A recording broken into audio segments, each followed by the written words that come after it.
Hi everyone, welcome back to our channel. In this video today, I'm going to quickly show you how to find trash on Facebook Lite. So let's get into the video.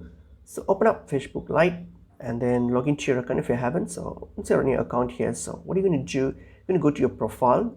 So to go to your profile, click on these three lines here on your top right. So click on it and then go to view your profile.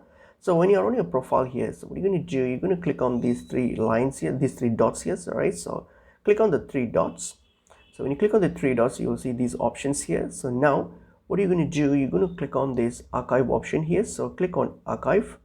So when you get to archive option here, and here you will see a tab called recycle bin or trash. Normally it will be trash or either recycle bin depending on the which version of Facebook Lite you're using. So mine, it says recycle bin, which is actually the trash. So just click on it, and then now here you will see all your trash items that you have sent to your to